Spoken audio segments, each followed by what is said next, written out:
మనందరి గురువుగారైన పత్రిజీ గారికి, వంశీ మాస్టర్ గారికి, ప్రవీణ మాస్టర్ గారికి నా హృదయపూర్వకమైన ఆత్మ నమస్కారాలు తెలియజేస్తున్నాను. జూమ్ లో ఉన్న ప్రతి ఒక్క మాస్టర్ కి కూడా నా హృదయపూర్వకమైన ఆత్మ నమస్కారాలు తెలియజేస్తున్నాను. ఈ రోజు మనం ఆత్మ పరిశీలన బుక్ రీడ్ చేసుకోబోతున్నాము. ఆయన రచించిన టార్కం షెరిడారన్ గారికి మనస్ఫూర్తిగా హృదయపూర్వకమైన ఆత్మ నమస్కారాలు తెలియజేస్తున్నాను. ఈ రోజు చాప్టర్ 2 మాస్టర్స్ పరిశీలన దాంట్లో క్వశ్చన్ ప్రశ్న, నేను ఇది కాదు, నేను అది కాదు అని అనుకుంటున్నప్పుడు మనకు రక్షణ ఉంటుందా? కాలాతీత ప్రజ్ఞ బోధనల్లో వేళ్ళూని ఉండకపోతే కనుక ఇది ఎంతో భయాన్ని కలిగిస్తుంది. క్వశ్చన్, అంటే నేను ఇది కాదు నేను అది కాదు అని అనుకున్నప్పుడు ఏందబ్బా ఇంక అసలు నేనేంటి అనే ఒక ప్రశ్న వస్తుంది కదా. కానీ కాలాతీత ప్రజ్ఞతో మీరు ఎప్పుడైతే కలుస్తారో, అంటే కాలాతీతంలో అంటే కాలాతీతంలో ఉన్న మాస్టర్స్ నుంచి వచ్చిన జ్ఞానాన్ని ఎప్పుడైతే పట్టుకుంటారో అప్పుడు మనకు ఒక అవగాహన వస్తుంది. లేకపోతే ఏంది నేను కాదంటారు, ఇది కాదంటారు, అది కాదంటారు, మరి ఏంటి అనే ఒక ప్రశ్న అనేది మనలో ఉద్భవిస్తుంది. జవాబు, దూర ప్రాచ్య దేశాల నుంచి మధ్య ప్రాచ్య దేశాలు మొదలైన వాటి నుండి మనం అందుకున్న బోధనల్లో చాలా వరకు ప్రస్తుతం భ్రాంతులతో అస్పష్టతతో కూడిన దశలో ఉన్నాము. మనం పారిశ్రామిక జీవన శైలిలో జీవిస్తున్నాం. మనం వేరే రకమైన జీవితం జీవిస్తున్నాం. ఆ బోధనలను తగిన విధంగా మార్చుకొని మనం జీవిస్తున్న జీవితం ద్వారా చూడాలి. అంటే ఆ బోధనలు విని జీవిస్తున్నాం, ఆ జీవితం ద్వారా ఏం నేర్చుకోవాలో అది నేర్చుకొని దాన్ని గమనించమంటున్నారు. ఇక గమనించడం దగ్గరకు వద్దాం.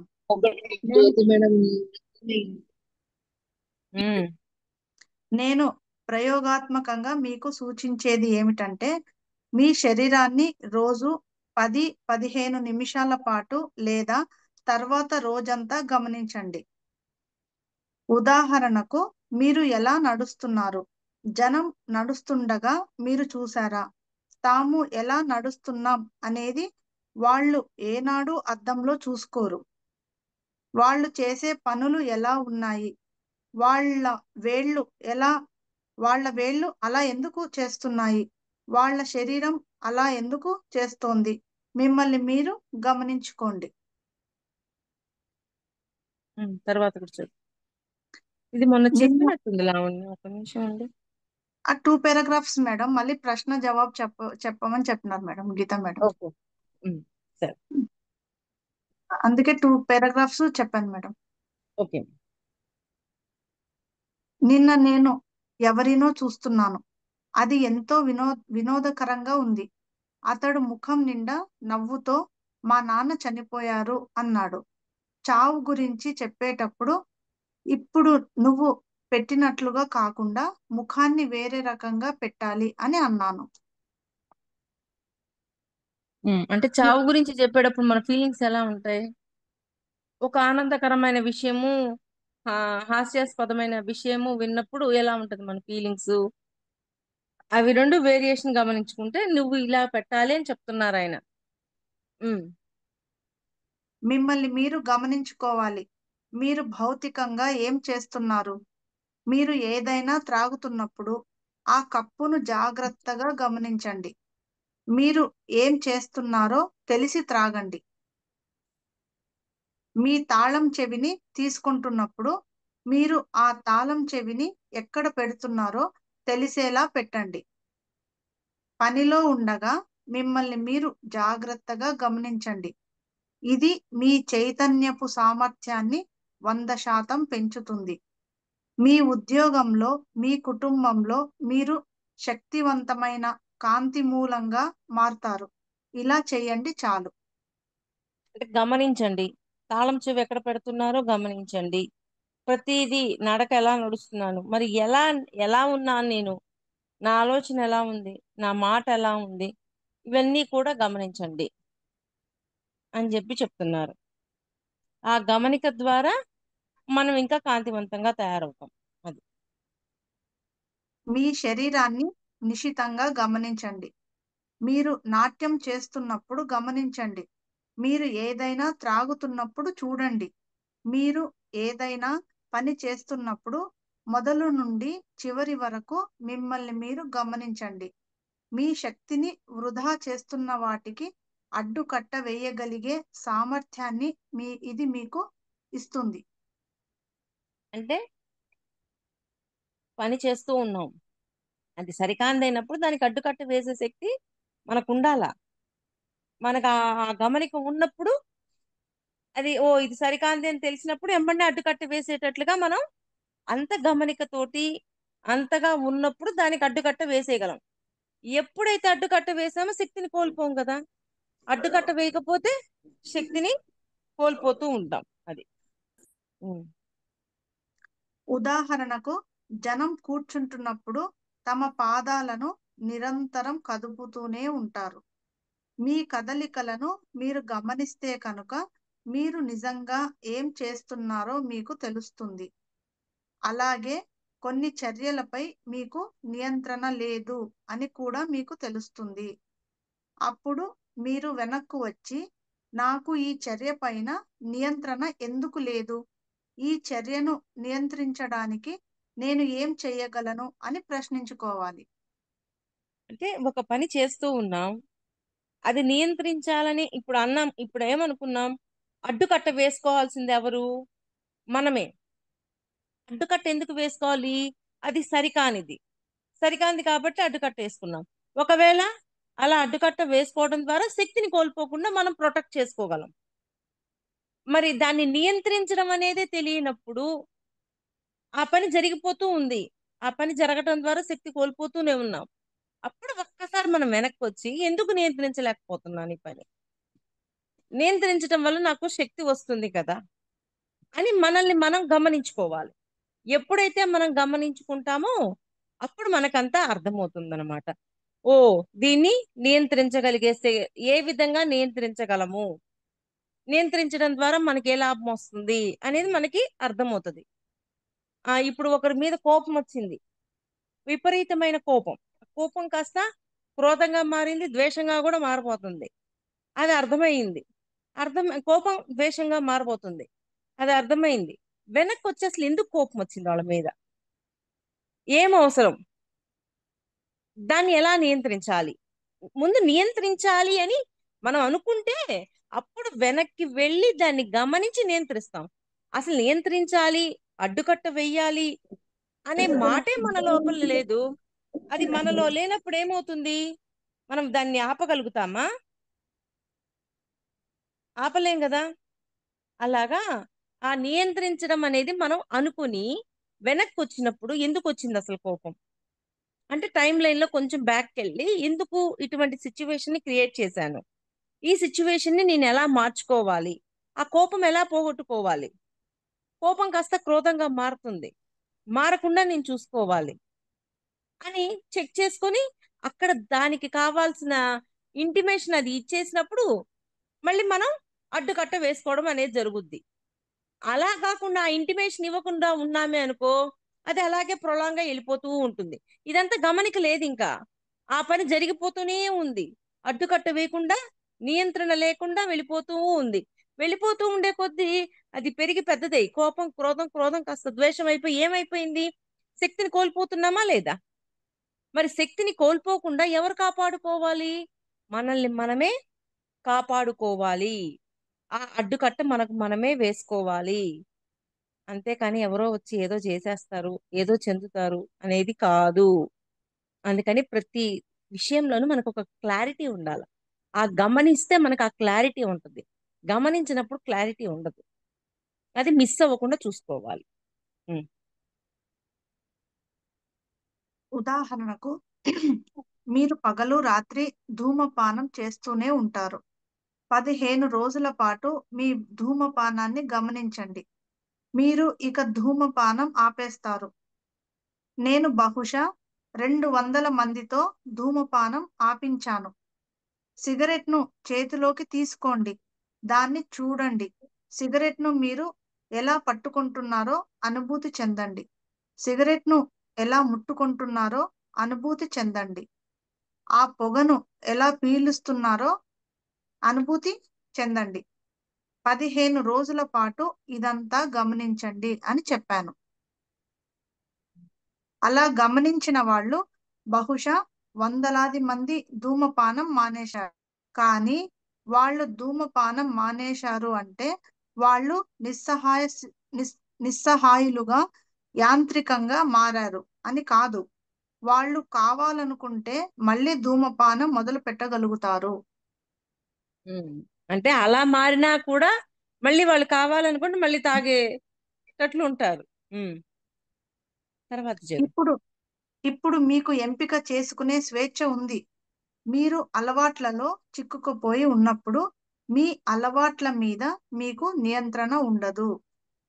మీకు ఉన్న ప్రతి అలవాటును గమనించండి.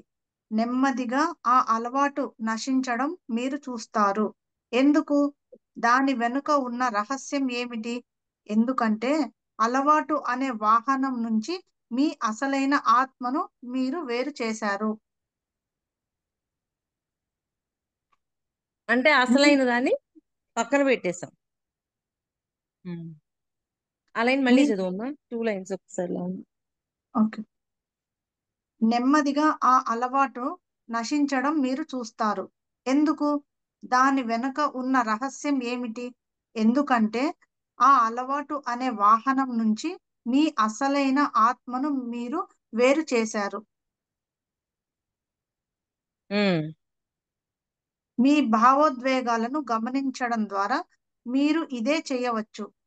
అతను గదిలోకి రాగానే నాకు అతడి పట్ల ద్వేషం ఎందుకు కలిగింది? మీ ద్వేషాన్ని గమనించండి.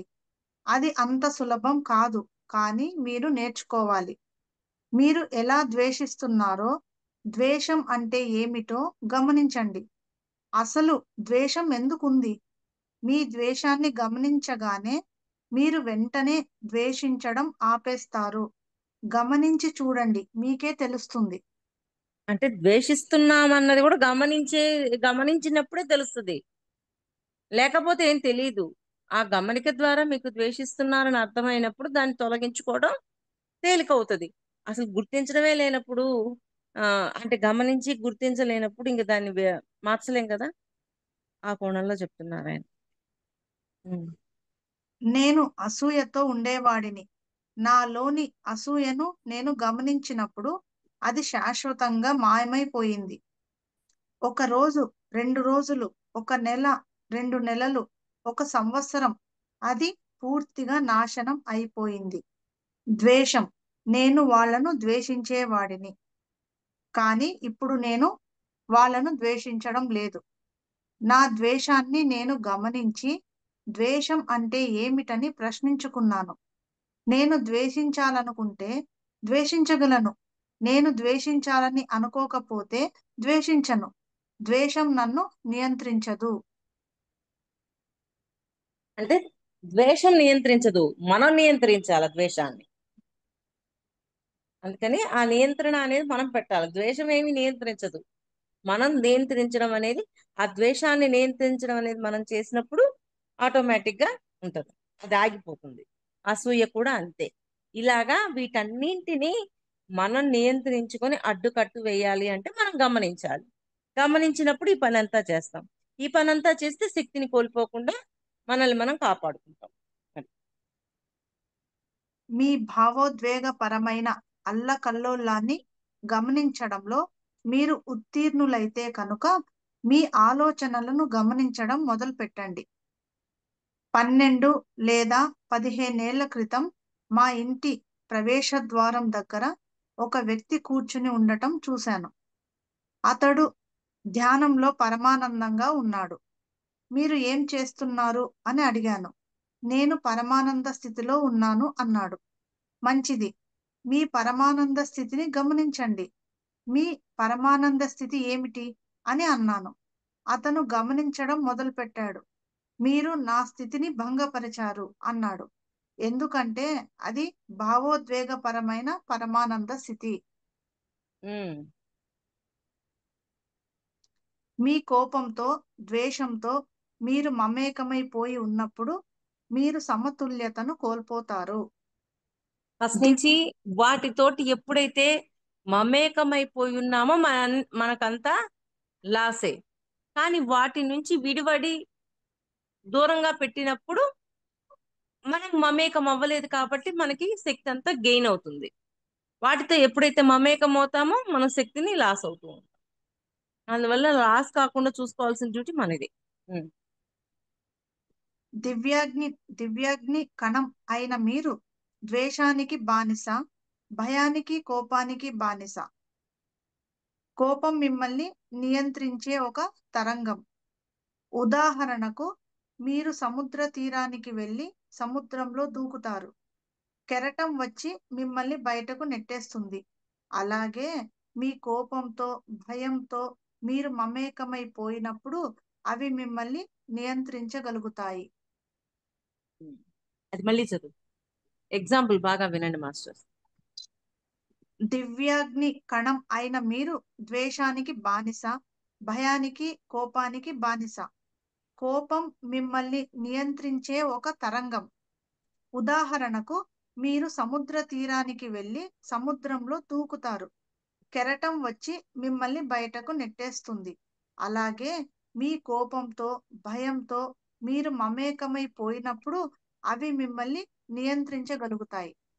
అంటే కోపం అనేది ఒక తరంగం లాగా ఉండాలే తప్ప సముద్రం మధ్యలో దూకాము, దూకినప్పుడు ఏం చేస్తుంది? ఆ సముద్రం మళ్ళీ తీసుకొచ్చి ఒడ్డున చేరుస్తుంది. ఆ తరంగాలు అనేవి మళ్ళీ ఒడ్డుకి తీసుకురావడానికి ఉపయోగపడింది. అంటే కోపం వచ్చినప్పుడు సరిచేయటానికి అవసరమైన కోపము, అదల్చడానికి అవసరమైన కోపాన్ని చూపించినప్పుడు తరంగంలాగా ఓకే. అలా కాకుండా క్రోధం ద్వేషంలోకి వెళ్ళిపోయినప్పుడు అది మనల్ని ముంచేస్తుంది. కానీ దాని నుంచి మళ్ళీ మనం బయటికి వచ్చినప్పుడు ఓహో ఇలా ఉంటుందా అని మనకు అర్థమవుతుంది. అది కూడా గమనించినప్పుడే కోపం క్రోధం ద్వేషం ఎన్ని మనకు అర్థమయ్యేప్పుడు ఓహో నేను ఇలా ఉండకూడదు కదా అని మనం బయటకు వచ్చేయగలుగుతాం. అది గమనికతోటి. అంటే సముద్రం మధ్యలో ఉన్నా కానీ మళ్ళీ మనం బయటికి రాగలం. ఇది అంటే ఈత వస్తే. అక్కడ ఈత రాకపోతే మళ్ళీ బయటకు వస్తామా? సముద్రం మధ్యలో నుంచి బయటికి రాలేం కదా. అంటే ఏంటి కారణం? గమనిక. అక్కడ గమనిక అనేది పెట్టుకోమని చెప్తున్నారు. ఆ గమనిక మీకున్నప్పుడు మీరు బయటికి వచ్చేయగలుగుతారు. ఆ గమనిక మీకు లేనప్పుడు అక్కడే ఉండిపోతారు. ఆ ద్వేషంలోనే ఉండిపోతారు. అది. కేవలం నిస్సంగంతో ఉండండి. మిమ్మల్ని మీరు గమనించండి. మీరు క్రమక్రమంగా దాని తీవ్రతను పెంచవచ్చు. ఒక మిత్రుడు వచ్చి ఎవరి గురించో మాట్లాడడం మొదలుపెట్టాడు. అప్పుడు మీ లోపల ఉన్నదంతా మీరు వ్యక్తం చేయడం మొదలుపెట్టి, అతడంటే మీకు ఎంత ద్వేషమో, అతడు ఎంత అసహ్యంగా ఉంటాడో, ఇంకా నానా రకాల విషయాలు చెప్పారు. ఆ తర్వాత ఆ మిత్రుడు వీడ్కోలు చెప్పి వెళ్ళిపోయాడు. మీరు ఏకాంతంగా కూర్చొని, నేను ఏం చేశాను, నన్ను నేను గమనించుకుంటాను అనుకోండి. మీరు గతంలోకి వెళ్ళి, మీరు ఎలా మాట్లాడారు, ఎలా కోపం తెచ్చుకున్నారు, ఏ ఏ విధంగా నిందలు వేసి, ఏ ఆధారం లేని పుకార్లు పుట్టించారు అనేది చూడండి. అప్పుడు మీరు గతంలో చేసిన దాని నుంచి మిమ్మల్ని మీరు వేరు చేసుకోగలుగుతారు. మీరు ఏదైనా చేస్తుండగా మిమ్మల్ని మీరు గమనించుకోవడం ద్వారా మిమ్మల్ని మీరు వేరు చేసుకోగలిగినప్పుడు భవిష్యత్తులో మీరు చేసే పనులపై మీకు చాలా ఎక్కువ నియంత్రణ ఉంటుంది. ఎంత అద్భుతంగా ఉందో చూడండి. మన మీద మనకి గమనింపు వచ్చినప్పుడు వాటిని దూరంగా పెట్టగలుగుతాం. లేకపోతే వాటితన్నిటితో మమేకమైపోతాం. అందుకే ఆ అవేర్నెస్ ఉన్నప్పుడు, ఆ గమనిక ఉన్నప్పుడు, అది స్టార్టింగ్ అవుతున్నప్పుడే కట్ చేయగలం. ఆ గమనిక లేదనుకోండి, ఒకదాని తర్వాత ఒకటి ఒకదాని తర్వాత ఒకటి ప్రొలాంగ్ అయిపోతూ ఉంటాయి. అలా అవ్వకుండా ఎప్పటికప్పుడు గమనించి కట్ చేసుకోవాలి. అది నియంత్రించడం ద్వారా, అంటే కట్ చేయడం అంటే నియంత్రించడం అని. ఉం. ఇది ఒక పద్ధతి. ఇది ఒక శాస్త్రం. దీన్ని మనం పెంపొందించుకోవాలి. ఇది ఇప్పుడు చెప్తున్నంతసేపు వింటున్నంతసేపు బాగానే ఉంటది, కానీ ప్రాక్టికల్ చేసినప్పుడు అర్థమవుతది అసలు విషయం. ప్రాక్టికల్ గా ఎవరిని వాళ్ళు గమనించుకున్నప్పుడు అసూయ ఎందుకు వస్తుంది, కోపం ఎందుకు వస్తుంది, ఆ కోపం వచ్చినప్పుడు కూడా మన శరీరంలో అవయవాలన్నీ మారిపోతూ ఉంటాయి. అలాగా కోపం ఎందుకు వస్తుంది, ఇవన్నీ గమనించుకుంటూ ఉండాలి. ఆ గమనిక లేనప్పుడు ఏమీ చేయలేము. అందుకని ఆ గమనింపు అంటే ఆ ప్రాక్టికల్ చేయండి. ఎప్పుడైనా ఆ ప్రాక్టికల్ చేసినప్పుడు మన క్లారిటీ వస్తుంది. నేను చివరకు ఒకటి ఒక ఒక ఉద్దే ఇప్పుడు సడన్ గా వచ్చి ఎవరైనా నన్ను ఒక మాట అంటారు అన్నప్పుడు నన్ను నేను చెక్ చేసుకుంటా, అంటే నన్ను నేను గమనించుకుంటా.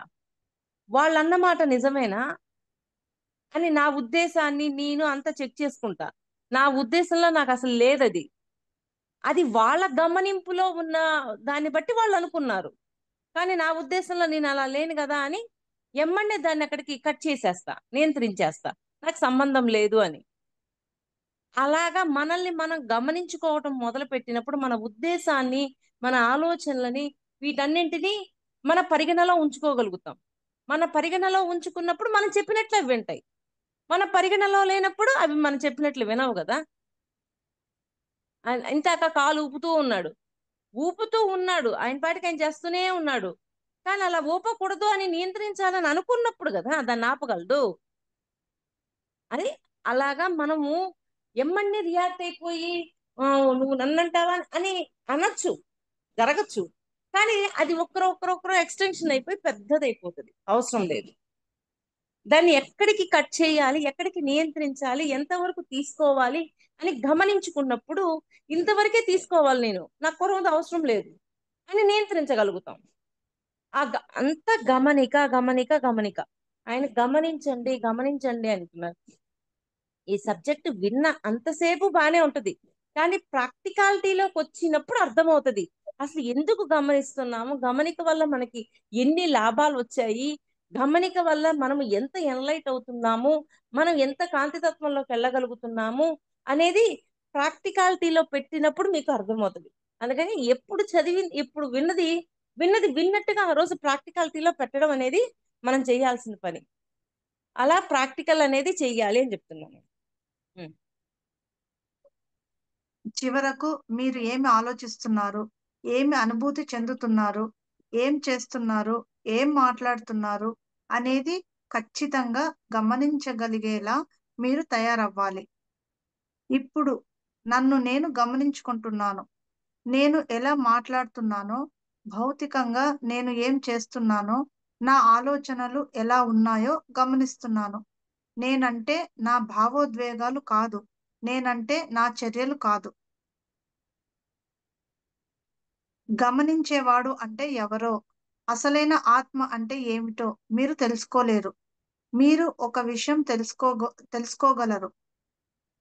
అతడు ఏది కాదో తెలుసుకోగలరు. అదే సమస్య. ఉదాహరణకు, నిన్ను నువ్వు తెలుసుకో అని సోక్రటీస్ అన్నాడు. ఆయన చెప్పినది తప్పు. తనను తాను తెలుసుకోగలిగిన వాళ్ళు ఎవ్వరూ లేరు. మీ గురించి మీరు తెలుసుకోగలిగిన ఏకైక విషయం ఏమిటంటే మీరు ఏది కాదో తెలుసుకోగలుగుతారు. అంటే నిన్ను నువ్వు తెలుసుకో అన్న దాంట్లో మనం ఏది కాదో అది తెలుసుకుంటామే తప్ప మనల్ని మనం ఆత్మగా తెలుసుకోవాలంటే వీటన్నిటిని పక్కన పెట్టినప్పుడు మనం ఆత్మగా తెలుస్తాం మనకి. అరిషడ్ వర్గాలు, గుణాలు, ఇవన్నీ ఆ కోణం చెప్తున్నారు ఆయన. మీరు ఓ చర్చికి వెళ్తారు. ఈ విశ్వంలోకెల్లా గొప్పవారు మీరు అని వాళ్ళు చెప్తారు. మీరు అంత గొప్పవాళ్ళా?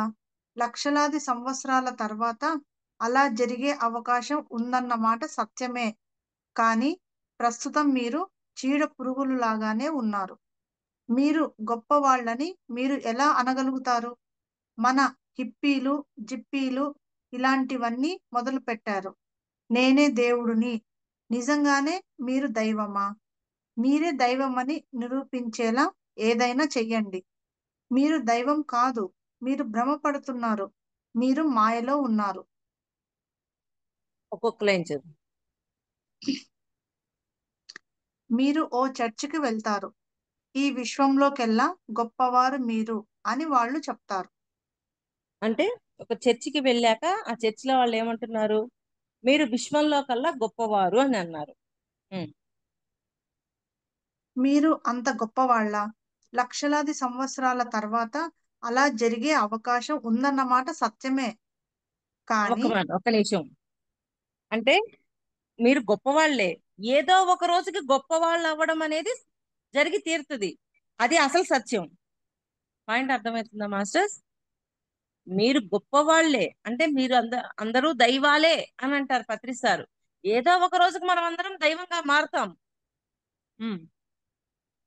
కానీ ప్రస్తుతం మీరు చీడ పురుగుల్లానే ఉన్నారు. ఇంకా మనం మీరు దైవంగా మారలేదు అని అంటే ఇంకా అంతగా ఎన్లైట్ అవ్వలేదు అని. ఉమ్. అయ్యే మార్గంలో ఉన్నాము అని. మీరు మీరు గొప్ప గొప్పవాళ్ళని చెప్పమ్మా. మీరు గొప్పవాళ్ళని మీరు ఎలా అనగలుగుతారు? మన హిప్పీలు, జిప్పీలు ఇలాంటివన్నీ మొదలు పెట్టారు. నేనే దేవుడిని. నిజంగానే మీరు దైవమా? మీరే దైవమని నిరూపించేలా ఏదైనా చెయ్యండి. మీరు అది మీరు దైవం నిరూపించేలా కాదు. దైవంగా నిరూపించాలి అంటే మరి ఆ ఎన్లైట్మెంట్ లో ఉన్నప్పుడు మన యొక్క ప్రవర్తనను బట్టి ఎదుటివాడికి అర్థమవుతుంది. మరి ఆ ప్రవర్తన సరిగా లేనప్పుడు ఎదుటివారు మనం దైవంగా ఎలా భావిస్తారు? అందరూ దైవాలే. అందరూ దైవంగా ఎదగడానికే భూమి మీదకి వచ్చాం. ఈ భూమి మీదకి వచ్చి ఒకరికొకరం సహకరించుకుంటూ స్నేహంతో ఉంటూ అందరం వెళ్తున్నాం ఒక సమూహంగా. వెళ్ళే క్రమాల్లో ఉన్నాము, ఇంకా దైవంగా మారలేదు. ఏదో ఒక రోజుకి అటువంటి గొప్ప పోస్ట్ కి వెళ్తాము. ఈ జన్మ కాకపోవచ్చు, 10 జన్మలు అవ్వచ్చు, 20 జన్మలు అవ్వచ్చు. ఏదో ఒక రోజు ఆ పోస్ట్ కి వెళ్తాం. కానీ ఈ రోజు ఇంకా వెళ్ళలేదు. అలా వెళ్ళాలి అనుకునే ప్రయాణంలో మనం ఉన్నాము. ఈ లాస్ట్ లైన్ ఒక్కసారి చదవమని.